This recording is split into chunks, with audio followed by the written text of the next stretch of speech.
I don't know about y'all, but for the first time in a long time, I'm starting to feel real fear in my life.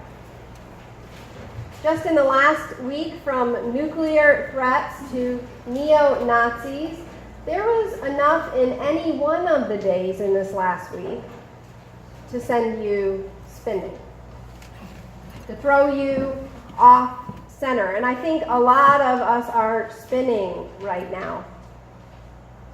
Is anyone else feeling this sense, or can I get a witness, as we would say in North Carolina?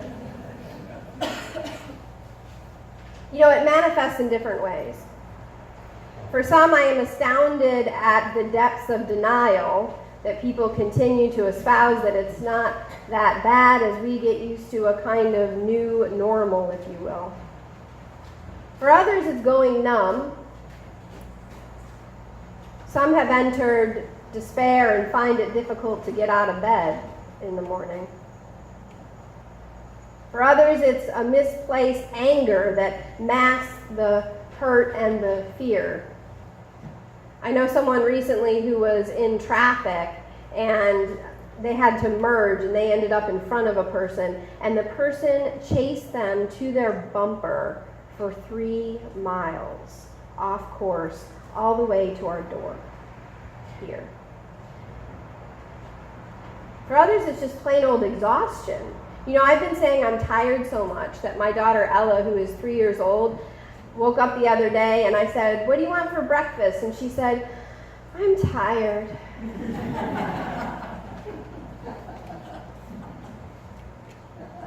There's a lot of manifestations of what I would call a terror that is shaking the body of America right now. A lot of different ways this looks, but it is throwing us off center. And in the midst of it all, so many of us, when asked, you know, Reverend Emily makes fun of me all the time because you can ask me on any given day as the world is melting down how I'm doing, and my response will be, "I'm fine." But we are not fine. We are not fine as a country. We are not fine as a people living in these divided states. We are not fine. It's not fine. We just need to wipe that word from our vocabulary for a while. And so what do we do? This is what I want us to sincerely engage this morning. What are we called to do in this moment? What is required of us from our faith? What does commitment look like in these times? How are we to respond when 1,500 white nationalists, white supremacists, and neo-Nazis march with torches and assault rifles and Nazi flags, not with hoods any longer because they don't need to hide, but in broad daylight? Not in backwoods in the midst of the night, but at high noon, cast across the screens in the homes in America. How are we to respond when the leader with the nuclear codes threatens fire and fury? In the sea of things we can't do at this moment, what is the thing we can do?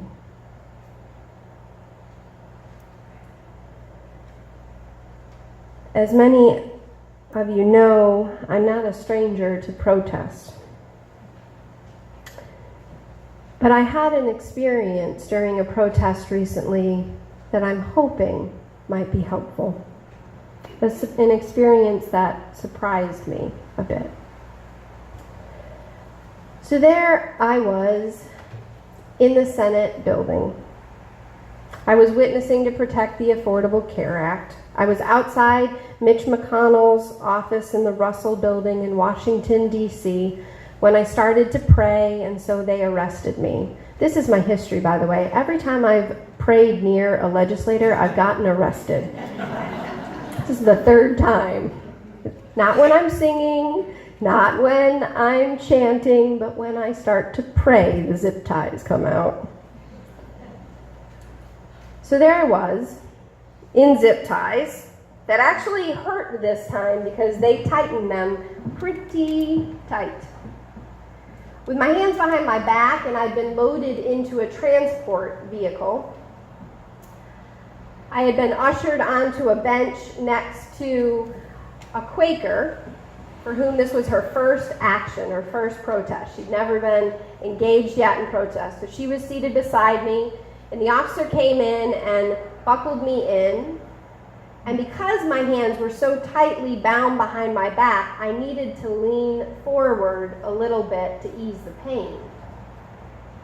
And as I leaned forward, I realized I could only go about this far before my head hit the wall of the vehicle.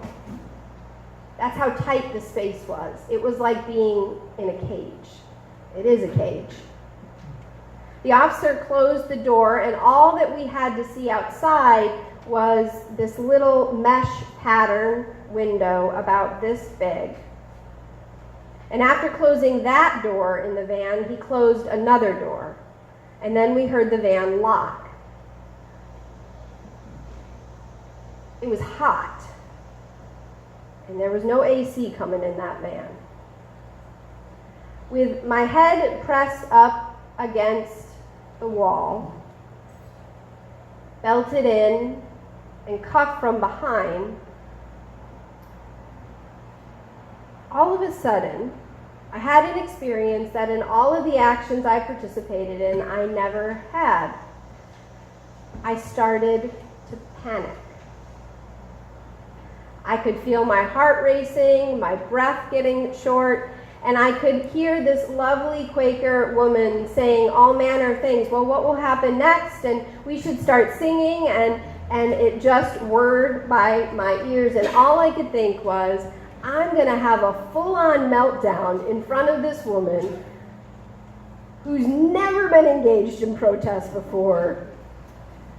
Dear God, that I'm not so sure about your existence, or whatever is in the universe, help. I remembered then the words of Dr. Barber, who always told us, do your spiritual homework before you engage in an action. And that was not terribly helpful to remember at that moment.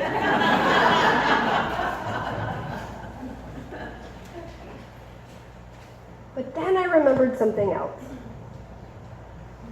I was raised in a home where the teachings of Buddhism were very important, and I remembered one word: breathe. And that was very helpful at that moment.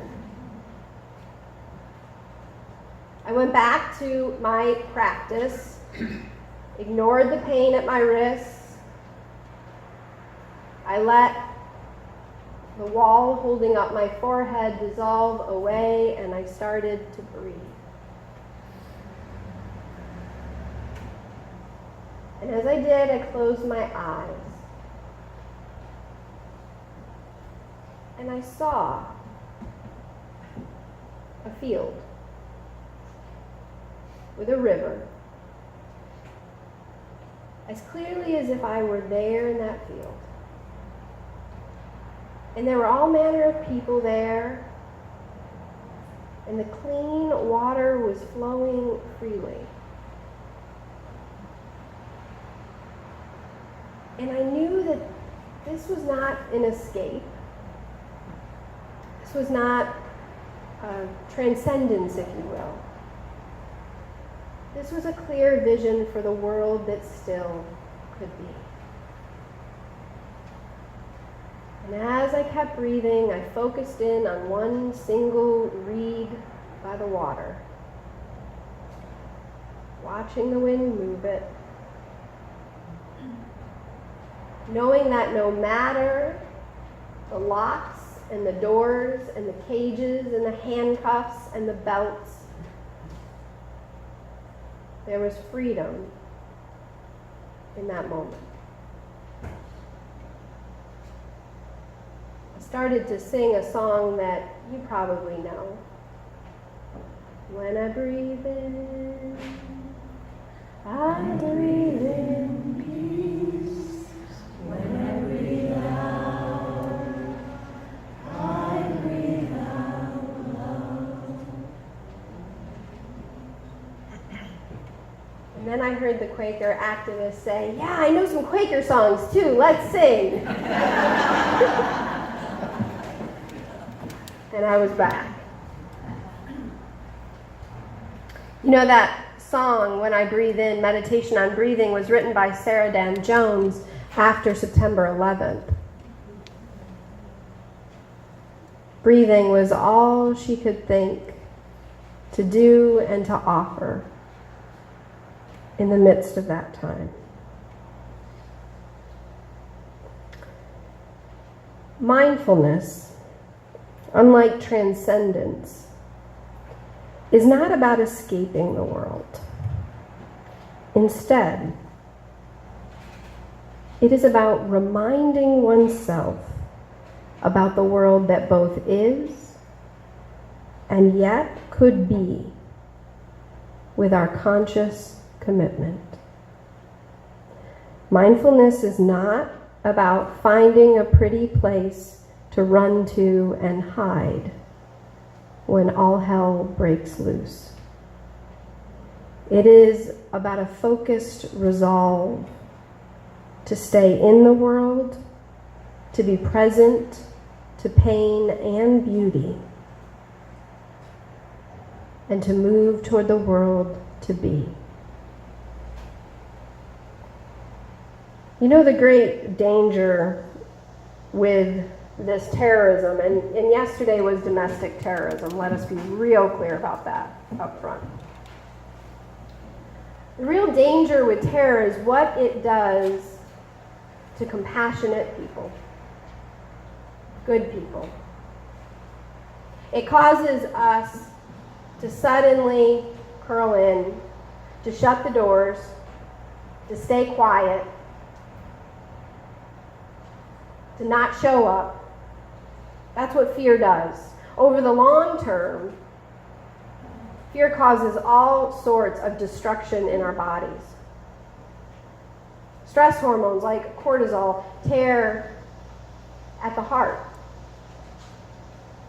They cause the brain to have lapses in processing. So terrorism, let us be clear, is an assault on the body. And the reason that terrorists do what they do is to keep people from showing up, to keep people in their lizard brain, if you will, right? Into a fight or flight. Because if you keep people in that space, they're never going to be able to organize and move toward the world that can be. And if people are busy and occupied with being terrorized, you can take over. You understand what I'm saying? Have you known this? Have you known this sense of fear? It freezes you, right? That's the danger in fear. And the thing about fear is that it's not overcome by fighting back. It's not overcome by a quick response. Fear has to be systematically dismantled in our own being through regular practice that keeps us conscious to our commitment to the world that can be. I was lucky. In that van, I was able to draw on practices that I have been building and doing for years. As a country, we are in an incredibly dangerous time right now because terror has the power to allow those who would trample humanity in this earth to take over.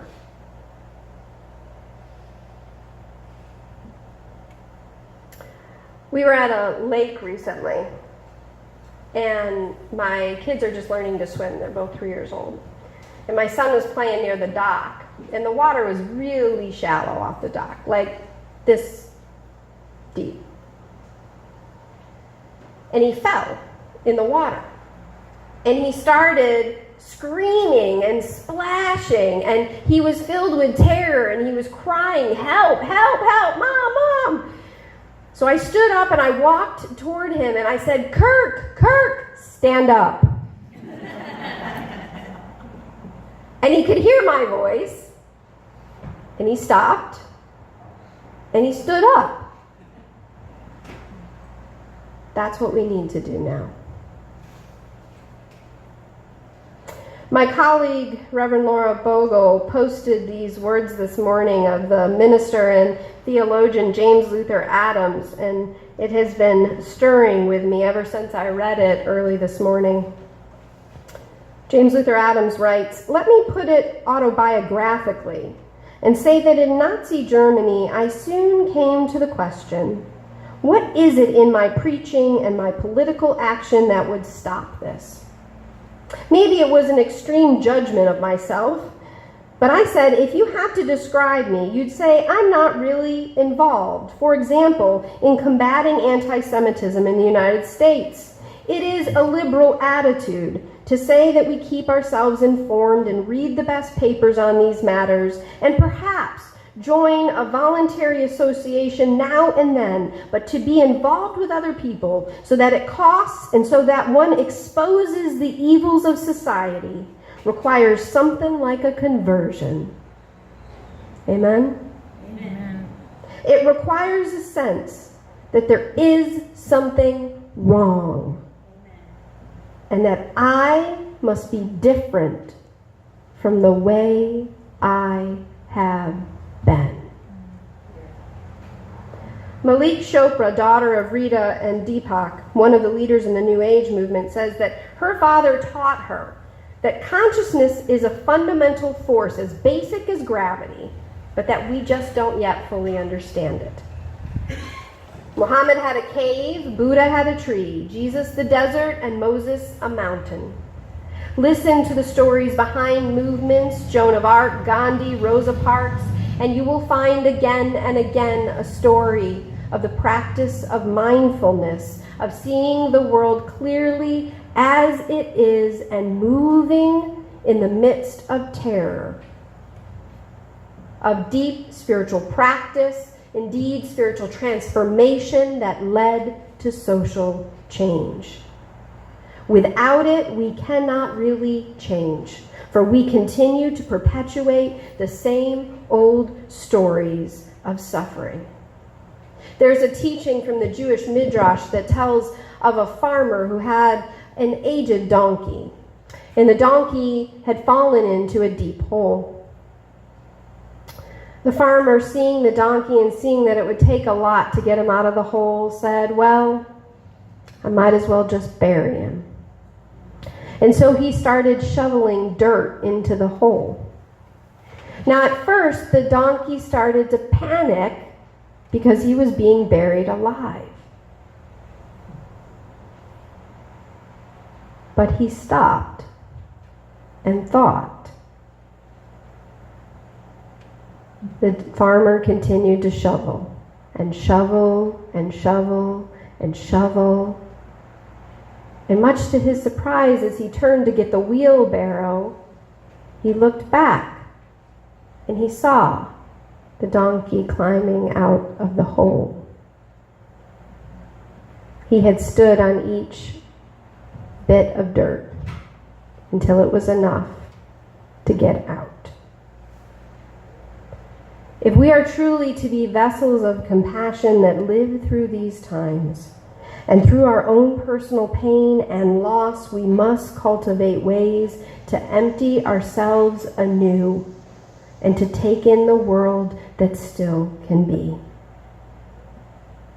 Now trust me, I know this isn't easy. I come from a long line of fear-led folks. It is in my DNA to be afraid. I'm sure when we were hunters and gatherers, my people were sitting on the sidelines waiting for the first line to eat those berries, just in case. We always ran.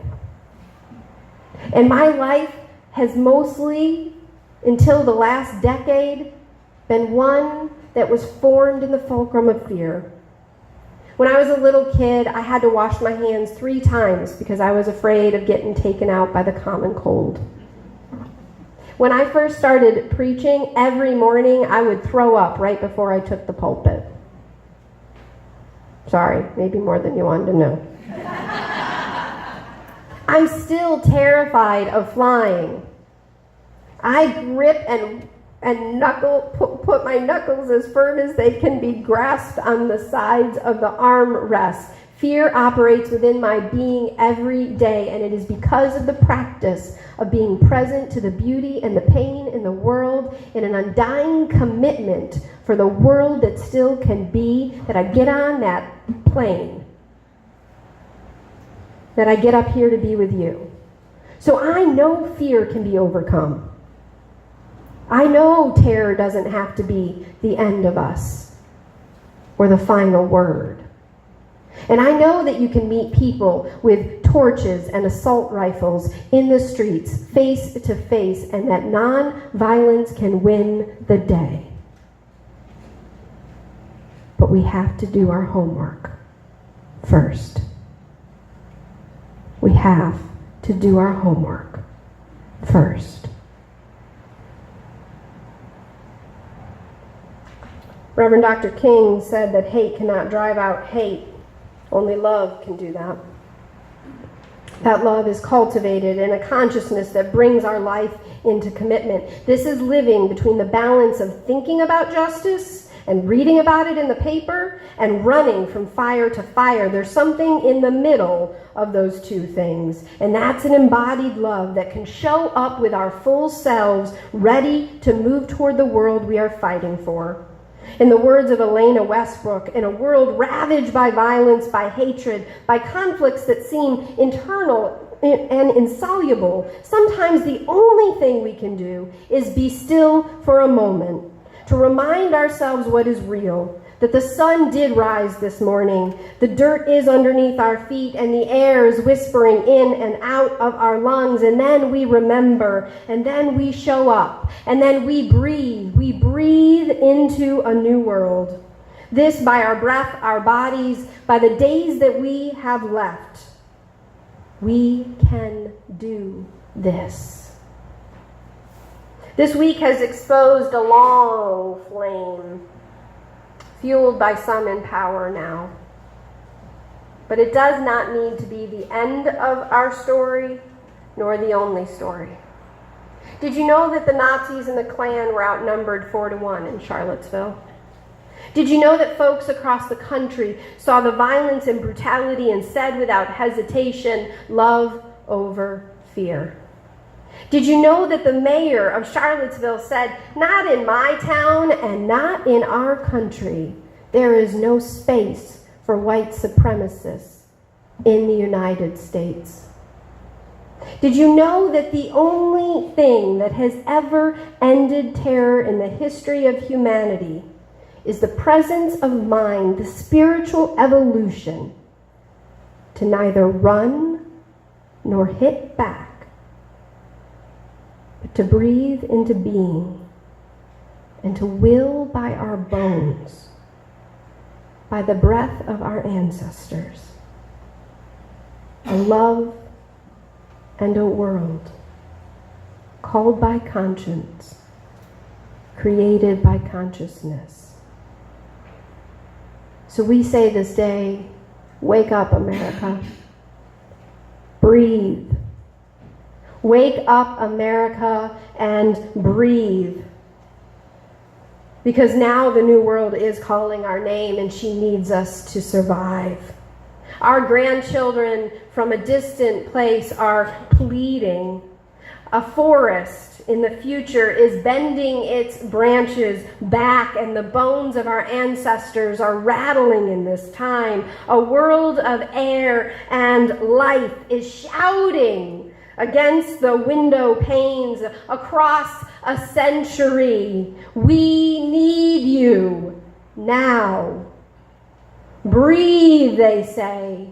Breathe in a chorus of past and future brought into this moment. Breathe, they say. Wake up breathe.